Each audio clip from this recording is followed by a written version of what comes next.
What's going on, my creative collective? Welcome to your daily creative reading for October 14th. We are going to hop in and see where the day takes us. Yesterday's reading came out a little bit later. I was kind of at the whims of the internet connection in the morning because there was a bit of a windstorm at night. So, yes, so thank you for your patience yesterday, but we're going to focus on today and what good and light there is in it. So, Spirit, what messages do you have for my daily creatives? Towering magnificence. I feel like that's your energy a bit. That's some of your jam. And falling. I almost get like, I'm seeing like pedestal. Like this could have been a tower moment where it's like instead of a tower moment, it was like towering magnificence where you saw yourself like that's like when we fall from pedestals that we build that put others up, but that also in a way keep us from our own greatness. What that can do is it can kind of split us from ourselves so that we can't necessarily hear ourselves. At least not in the same way. Like we can't hear the wisdom that's coming from within us, right? This one was kind of bouncy, both of them. Oh wow, okay. There are three that popped out that fell as you saw, and then I was like, I won't take them, and then Spirit was like, oh yes you will. So the cards that came out were Knowing Without Knowing, Distant Shores, and Sweet Soul Rising. So I'm kind of feeling like there's like, let me move my cat's backpack. Ugh. Yes, it's like she has like a toy box and a backpack, like she's like a real kid. There you go, baby girl. Okay. She's asleep in the corner behind me, so we'll do that. It gives me a little more space. I just get that there's like this knowledge about yourself or awareness that you're waking up to. Because again, I just think about pedestals, and sometimes we build pedestals because we think that we're showing people respect. But the thing that I've learned about codependency is that when you think you're showing respect, what you're actually doing is building a pedestal, because respect isn't built on somebody else being here and you being here. Respect is built a lateral. It's like a lateral exchange, 222 on the time. New patterns possibly. But it's like, so there's this kind of breaking apart, and that's where I think this falling is coming in. And it's like this falling is coming in because you're sort of, it's not a fall from grace. It's like falling into grace. Like it's falling into a more expansive state of grace. And that's where it's like, as much as there's this falling, there's also this sweet soul rising. So there's this energy that's expanding in and a part of you.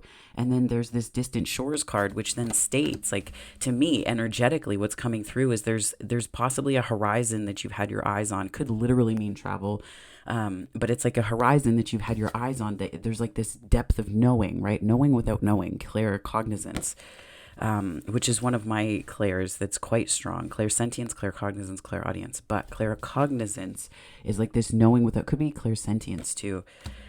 Because I felt tingles when I said it, and I was like, ooh, that might be true for somebody. But what I'm getting that is definitely the case more so here is that it's like it's almost this awareness of your power, this sweet soul rising, 333 on the time I just looked up. It's this awareness of your power, but it's not something that's like an overpowering, like it's not like Mars. It's more so like this, it's more so that you're stepping into the knowing, which is a decidedly more Venusian or Vetus. I think it's the same word. It's okay. We'll get there. But it's like this Venus energy that is that you're just kind of floating with and within, and it's allowing so much more to come to the surface. I used this yesterday and I'm kind of vibing with it still. Which spirit, which one? No. Okay. It's like clarifies. Got it. Okay. Thank you, Spirit. Beautiful. Okay. Spirit, what message do you have for my daily creatives, please? Messages for my daily creatives.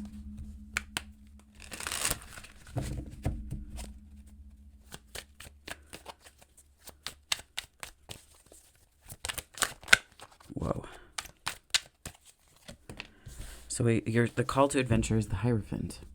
What do you need to put yourself? It's almost like I think of the Knight of Pentacles as like applying yourself, but this is also Earth energy. This is Taurian energy. So it's like applying yourself more thoroughly and completely to something. All of yourself is what I'm like, giving all of yourself to something or someone, possibly. I almost feel like there's like a way, like this is like wisdom that you're exchanging, because I almost feel like these are initiates coming into that space, and you can be in either position, or you could be seeking wisdom from someone, or like a sort of organization or body, some kind of institutional structure that is imparting this, like how to give all of yourself, like yeah, something along those lines. But it's like it's this exchange that's happening, but I think that's what this really is representing. Yeah. The embodiment of the totality of the wisdom that you've gained on the path. That's what I just heard. The totality of the wisdom that you've gained upon the path. And like the space, like the chariot was on the bottom and tried to fly out a little bit.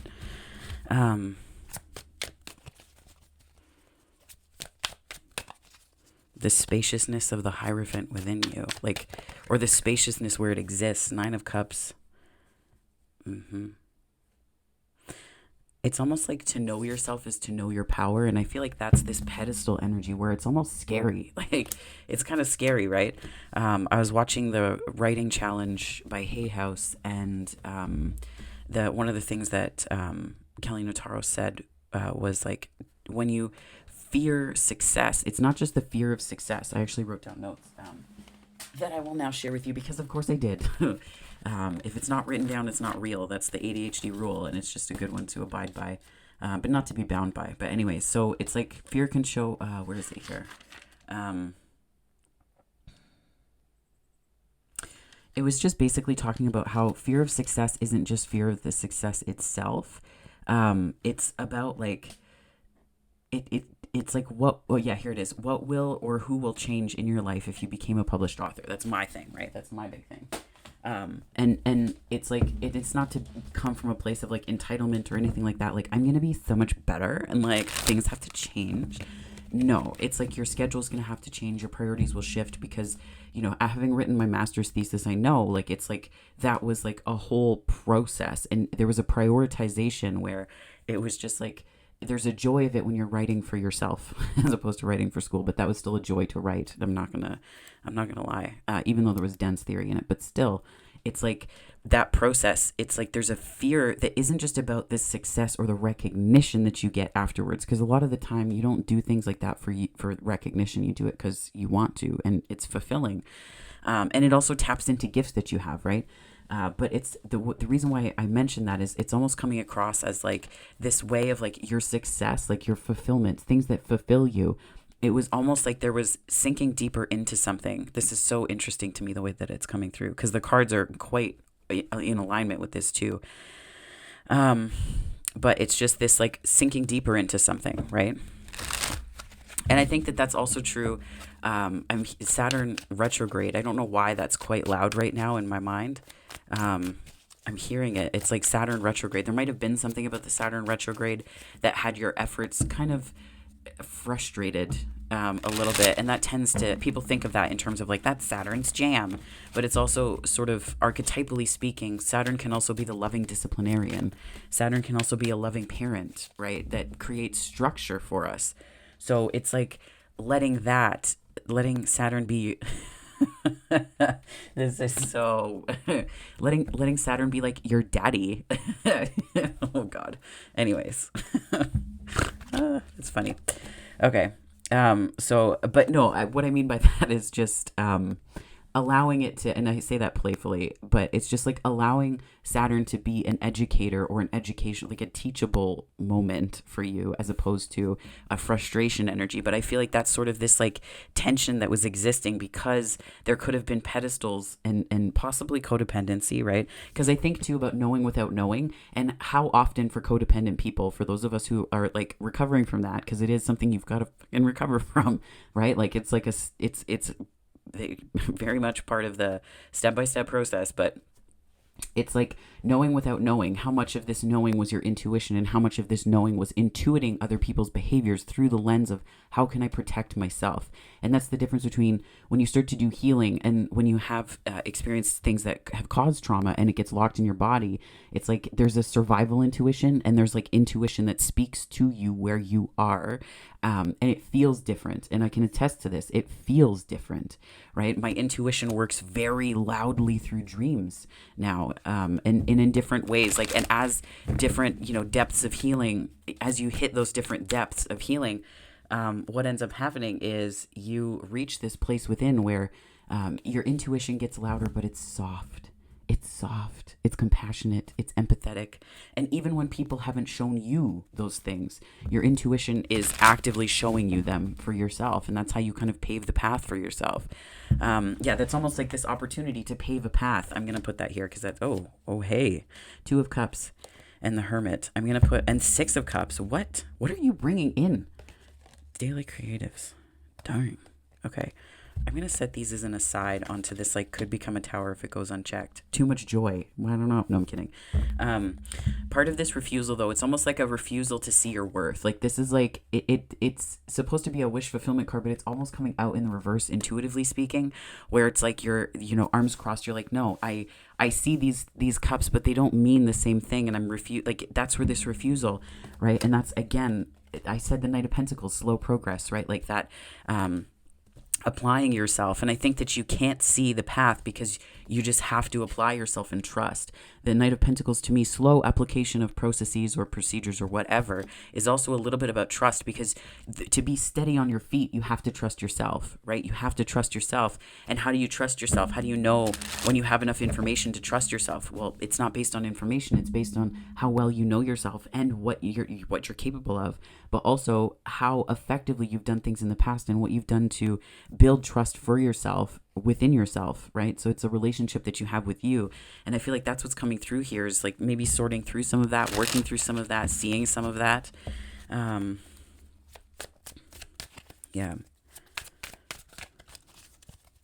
thing that could become a tower if it goes unchecked, though, is this Ace of Cups, 6 of Cups, Hermit, and 2 of Cups. And I almost feel like this is like, it's the tower part here is the towering magnificence. And it's like if you place happiness outside of yourself and put it on a pedestal, whether this is work related or otherwise, work goals, things like that, where you say, this is such a wonderful thing. How could it ever come to me? This is I have to figure out how to get to it. Well, what are you getting to? The thing that you've built up in your mind on the pedestal, or the realistic end goal that you've broken down into small chunks because you understand fundamentally that something like to use the example of book writing, because it's fresh in my mind. It's like, it's not, you don't write the book thinking that that's the book isn't the end goal. It's who you become along the way. The book might be part of the end goal, but it also supports another. So these things like act as sort of spokes in a wheel that helps a bigger vehicle move, which is really interesting because the Chariot popped out before.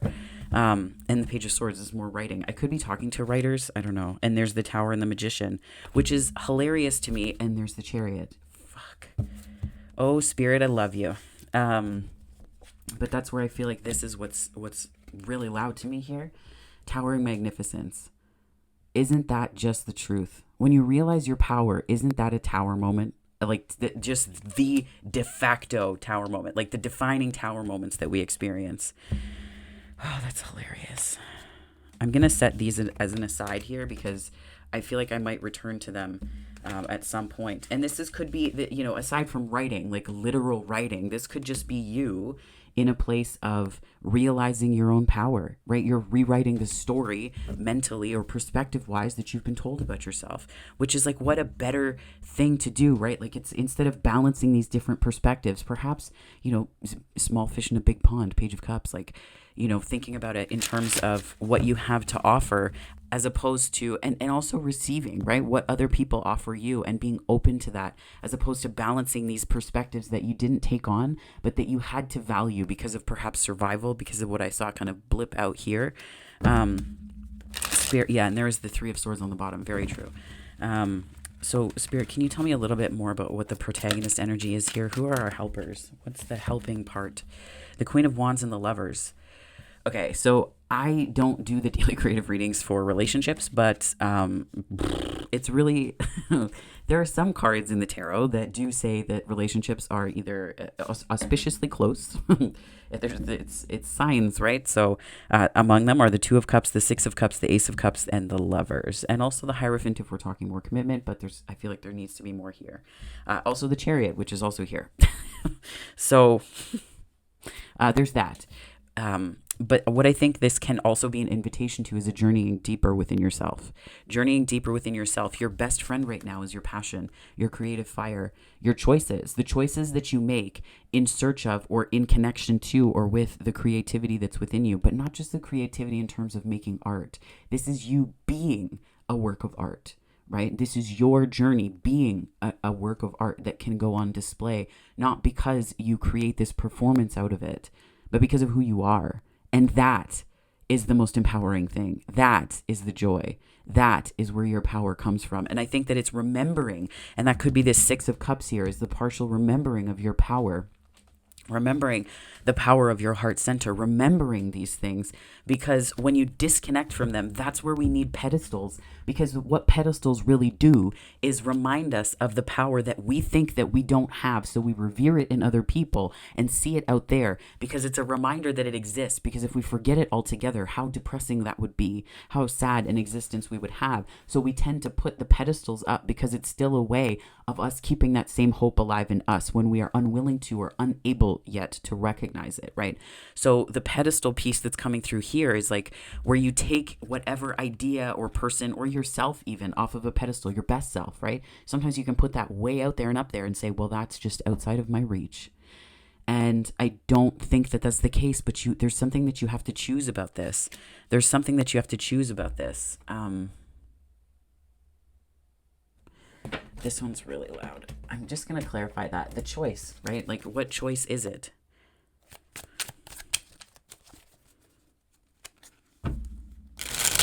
Spirit, can you tell me a little bit more about the energy of this choice and choosing? Okay. Well, further to the relationship point, this could also just be intimacy too, right? For my my asexual spectrum folks, this doesn't have to just be a reading about relationship. This can also be a way that you are emotionally intimate with yourself. And for those who are, I think it's ace or aromantic, where you know if you know. So aromantic, I think that this could just be emotional intimacy as well, right? Or friendships or things like that. So don't box it into relationship, because I have many friends who are on the asexual spectrum, and I love all of you. So the Knight of Cups here and the Ten of Cups with the Queen of Pentacles and the Hanged Man, clarifying the choice. It's almost like I get this way that I almost feel like you were waiting for this, right? You were waiting for the Knight of Cups, but you had to become the Queen of Pentacles, because the trick of the light, I get interesting with the shine. That's funny. Thank you, Spirit. The trick of the light was that the Ten of Cups is what you were reaching for, but you thought that it was the Knight of Cups, which is the embodiment of a person or an energy like that comes towards you. When what the Queen of Pentacles is here to remind you of is the care that you nurture yourself with and the dream that you have that you build with someone, because the Pentacles are a building energy. And I think that it took some time. This is the choice, right? Like, it's like taking the time out to see that, taking the time to do the work, to put that in, to let yourself off the hook. I'm hearing let yourself off the hook as well, because it can be something that presents itself as an illusion, right? Like, the illusion of love can sometimes be that we get into places where we feel like it's outside of us when it's within us, right? Can we feel love without a person? Can you feel love without a person, for yourself and then for things around you as well? Because it's not that that's the metric. Like, you don't have to drum up that feeling specifically, but you can feel love. And it doesn't, sometimes people might stir that in you, but ultimately it's this situation or I guess this energy where it doesn't come from them. It comes from something bigger than that. And then when you are in that energy, it allows you to attract and call to you relationships of a caliber that is of a higher energy and a higher connection. It's something that it's not the Knight of Cups that you attract. It's the Ten of Cups, because you're attracting something that includes you in the formulation of it, right? We often think that we'll just attract a relationship, right? The book Calling in the One is excellent. When I read it in 2012, after my marriage ended. I read it under the premise that I was calling in myself, right? That I was like, I don't want a relationship. Nope. Thanks. Did it. Got the, gay marriage is great. No one fucking told me about gay divorce. It's rough, right? But anyways, that was such a dad joke. But anyway, it was not like I wanted to call in love for myself. So the thing that we think about sometimes is that relationships are things that we just call to us and they come like fully packed and loaded. Like they're just ready to go, right? Like it's perfect. Not true, because you want to pull in the 10 of Cups as fulfillment, right? Because you don't want to pull in a Knight of Cups because that's an energy of something in motion. That's also a momentum energy, yes, which is excellent. It feels great. It's sweet. It's sincere. It's, it's so syrupy sweet. It's like watching a movie and it makes you tear up because it's so beautiful. That happens to me when I go for hikes sometimes. I'll see plants and things like that and my synesthesia just like fires off and I'm like, oh, it's just tear inducing, right? That's the Knight of Cups. The 10 of Cups is the life fulfillment. That's the lifelong thing. And that could be where this is like applying yourself, right? Are you applying yourself to the path such that you're calling in what it is that you actually want? Because sometimes, isn't it true that the Knight of Cups can be something and someone that we call in to distract us from the 10 of Cups because we feel and we fear success, such that the 10 of Cups starts to present itself in the way that things build with someone, right? I'm going to read that to you again, the note that I made from that Hay House Writers thing. What or who will change in your life if you became a published author? So if you change this to whatever it is that you're seeking or working on, right? How will your life change and how might you change in really good ways if your 10 of Cups didn't just show up? Because it doesn't just like poof, arrive. You build it, right? You build it. So these vulnerable moments, these Knight of Cups moments, right? The Knight of Cups should be a moment. Sometimes it can be an offer, but here it's coming through as a moment where it's like a moment of vulnerably offering yourself in service to building the 10. Because as you offer, the other person offers ideally, and you build and build and build. And then you realize that you have the 10 of Cups, right? And that's where I think this is kind of coming from. So your protagonist is choosing around the idea that you're not looking for a Knight of Cups person. You're looking for a 10 of Cups relationship. And that's the difference. You're looking for a 10 of Cups job. You're not looking for a Knight of Cups project. Like in 2-2 on the time. So again, this could be new steps or new cycles. And it's not necessarily just like a project that's fun. Like sometimes those things can be great and they're amazing and all of this wonderful stuff. But what it comes down to here for me is really looking at how are we choosing and what are we choosing in service to, right? I feel like the Knight is in service to the crown or whomever holds it, right? Or whoever wears it. So it's like when you're in service to that, like what are you in service to with your manifestation and your goals? And I feel like this 9 of Wands is the antagonist energy, which means like, if you feel defensive, sometimes you have to ask yourself, are you defensive because of your own wands? Are you defensive because of how you've been using your own wands, again, in service to, right? So how are you using those and how are you deploying those in service to what and why? So if your energy feels particularly frustrated, it's possibly because this nine of Wands, it's like here to say your antagonist, like don't be your own worst enemy, right? Don't be your own worst enemy. Yeah, and then on the bottom, I started shuffling. Don't be your own worst enemy, 9 of Swords. That's kind of what that is, right? Spirit, what message do you have about this? What are we waking up to here? The 5 of Pentacles, the ways we've locked ourselves out in the cold. Yeah. And what I love about this card, people might say it's quite hard to love, but what I love about this is that there's so much power in it. There's so much power in it because people might say, what's a poverty mindset? Well, I broke out of the cycle of poverty in my lifetime, right? Tough shit to do, but possible. And so what I see here is opportunity to look up for doors because they are there. It's just a matter of looking down, right? And this is just a snapshot in time. So maybe you got locked out of the church, but the good news is that you're surrounded in a city or town or village, even 2424 was just on the time. You're surrounded by buildings that you can go into. So there are a wealth or plethora of doors around you. You just have to find the one that you want to step into. And that's the choice here, right? This is just a snapshot in time. This isn't the whole journey. And I think maybe that's what you're waking up to, is that it's not the whole journey. It may have taken some time where waiting feels like the whole journey, but it's not. That's not where your story ends. 10 of Swords on the split. That's not where the story ends. What's the main lesson here, Spirit? Judgment. Okay, these are, yeah. Okay, it was 6 of Cups, or 6 of Pentacles, and this 4 of Pentacles on the bottom, but it felt like, it sounded like rocks being thrown in a dryer, and that is not the right feeling for the resonance. Okay, so we have a lot more now. So the main thing that we're waking up to, again, decisions, right? But these are the kinds of choices. This is the choice that's like a definitive choice. And choices are so interesting because they can feel so anxiety inducing, right? But I feel like this is a bigger decision about you. This is a bigger decision about you and where you fit for yourself. This is a bigger decision about where you rest. Because I do feel like it's the end of this, whatever hardship this was, right? Like we have the 10 of Swords, and then we have the 9 of Swords, the 6 of Swords, and then we go into the Ace of Wands and 7 of Wands. Again, a little bit defensive, but I think the main thing you're waking up to is that you know when is when to call it and just let go, right? There's an awareness of when to let go now. Oops, I'm going to grab some water. Hang on. My throat's a little dry.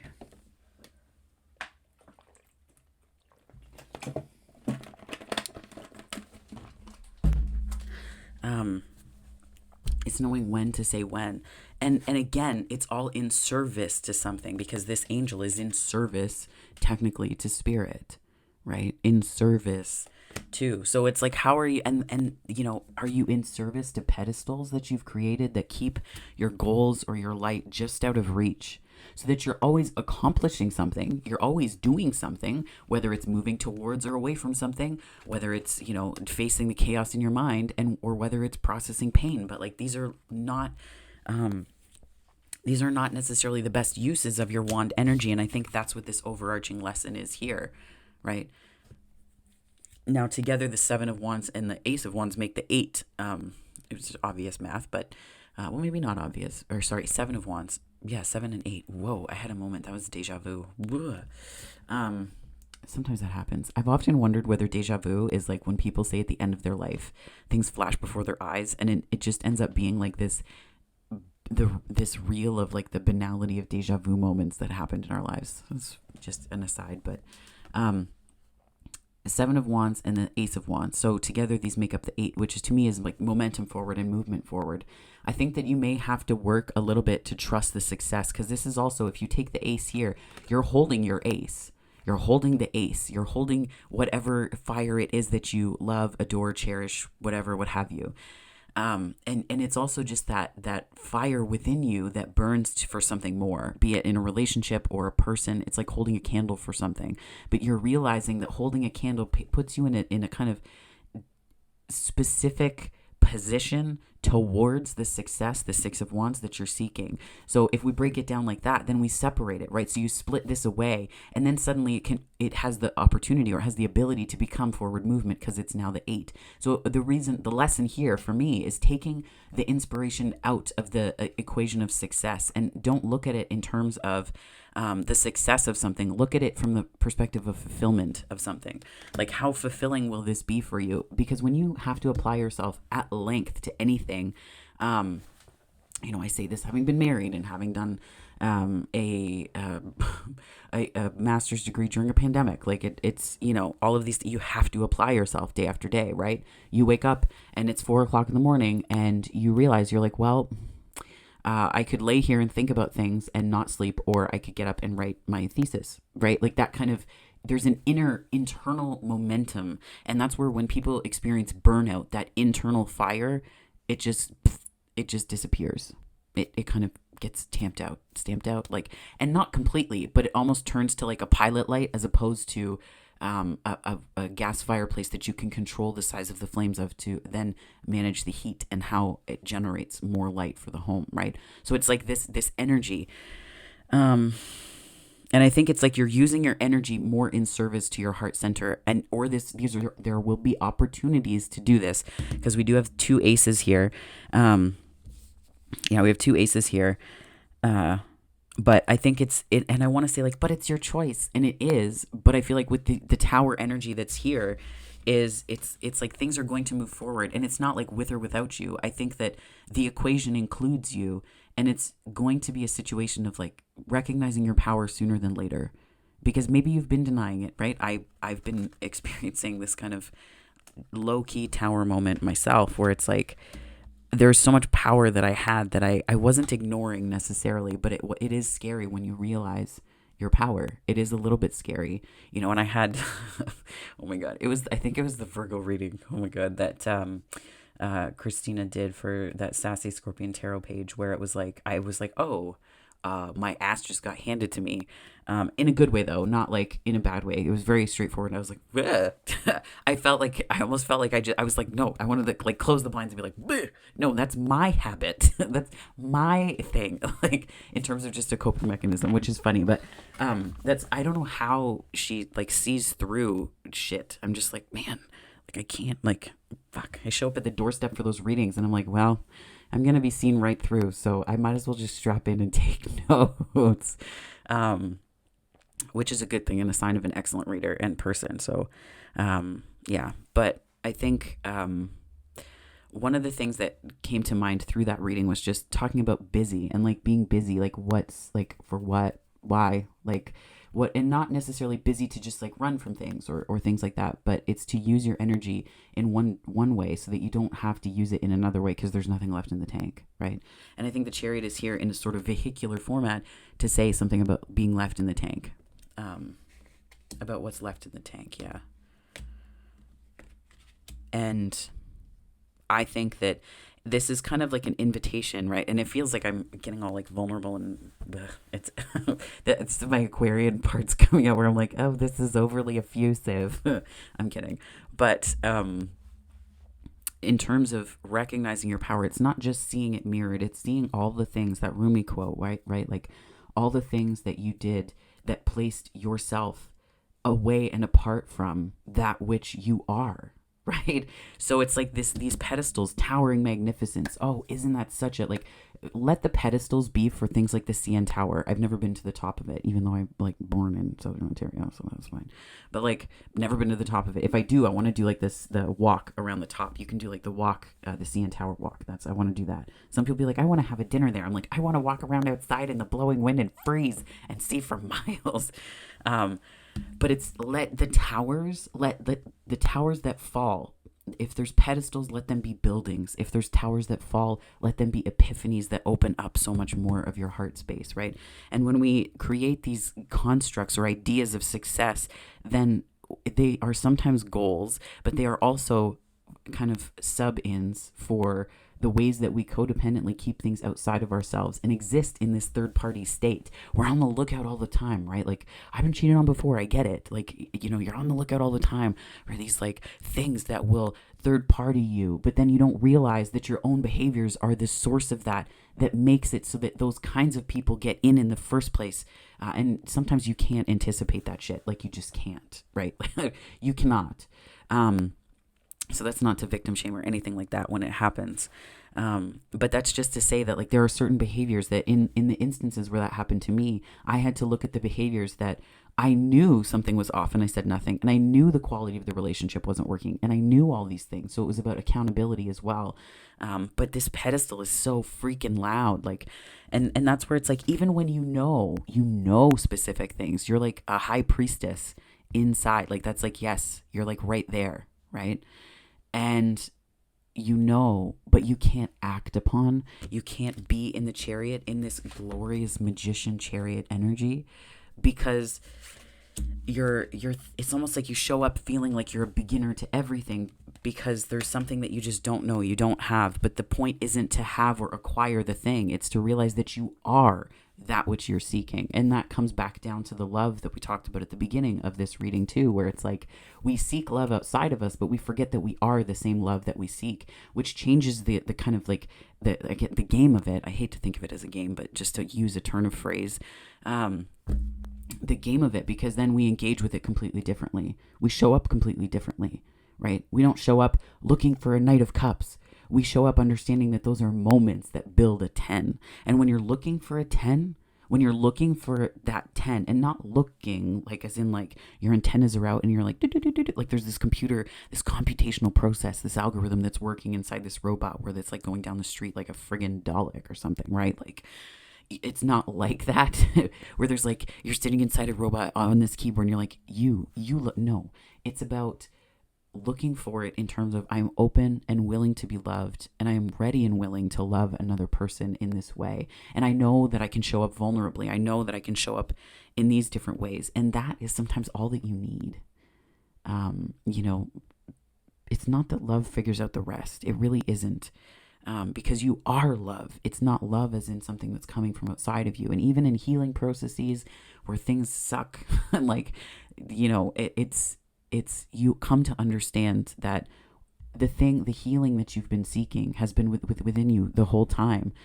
It's just been a matter of giving yourself the space so that you are freed from things like shame that have convinced you otherwise, that have convinced you that you're not lovable, that have convinced you that, things like certain work or jobs will hurt, or that there will be dynamics that, might wreck you all over again. Like that's vulnerability is showing up, even though, because the promise of something that you can build is so much bigger and better, and not just in relationship, but your own healing, right? The promise of that is so much bigger than anything that you might have experienced otherwise. And I feel like that's where it's like, and this is where the 7 of Wands is showing up in terms of like, you got to stand up for that fire within you.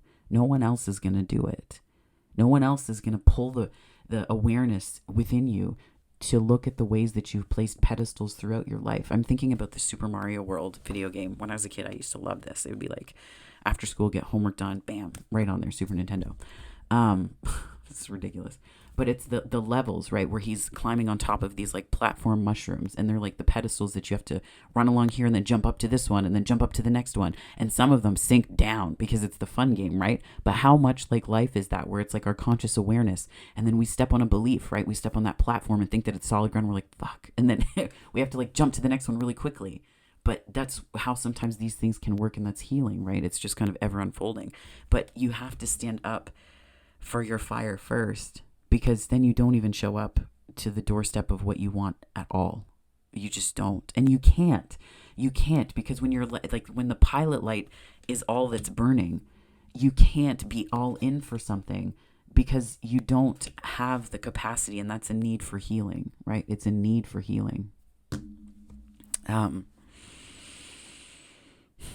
think you've done a lot of healing though. It's showing up here, like, the thing that you're waking up to, I think, is just this kind of mindset that you've allowed yourself to be in over time. And again, this is just a snapshot. It's not the full picture.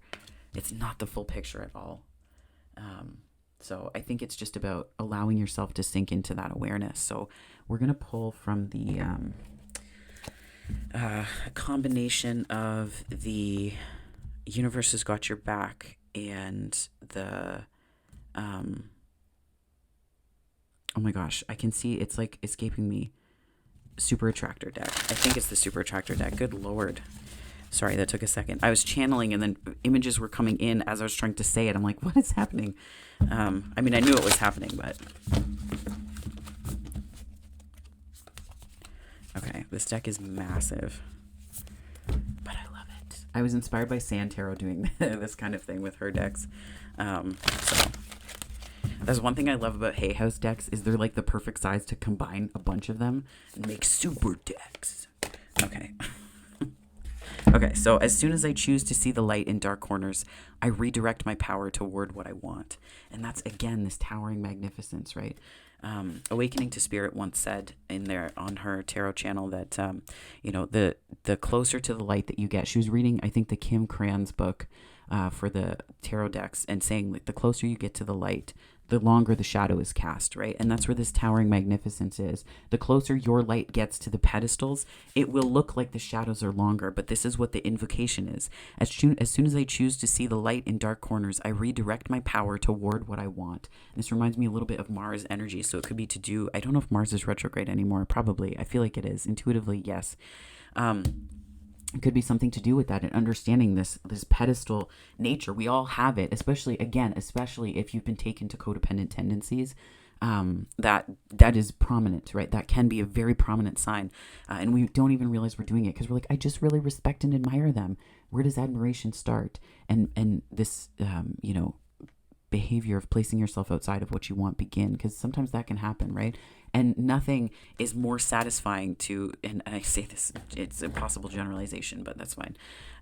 Nothing can be more satisfying than, the feeling that you're doing something productive or that your value comes from your work in a codependent energy. When you're in that place of like trying to please people, it's almost like, it's like just like candy for your brain and your soul, because you're not really accomplishing anything or healing or doing anything. You're just reinforcing the old, but it distracts you from the feeling of the bad when the new has not yet replaced the old, if that makes sense. So it's like this kind of tension, and it just relieves that tension. But sometimes you've got to walk through it. You will eventually have to walk through it to let it fall away. It sucks. It's going to be ugly crying. Like, I can attest to it.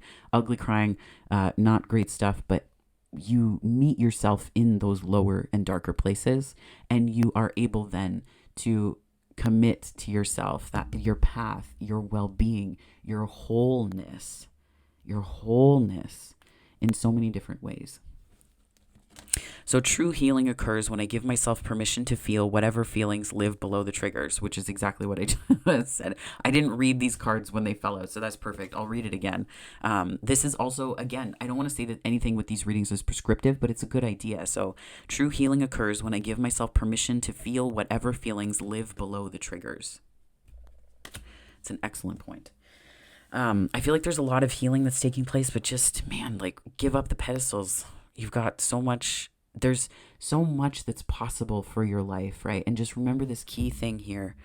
The Knight of Cups is a moment. It's a series of moments that builds up to a 10. Live in those moments, but don't expect that that's going to be the full story, because your 10 is so much more beautiful. And you have to be willing to build towards the 10 in those moments of vulnerability, right? That's the momentum towards the 10. So if this resonated, give this a like and subscribe. I would love to have you on the channel. If you are not here already, if you're joining me from my subscriber base, thank you so very much. And as always, wherever this finds you on the time-space continuum, morning, afternoon, or night, I hope it finds you very, very well, my friends. Take care.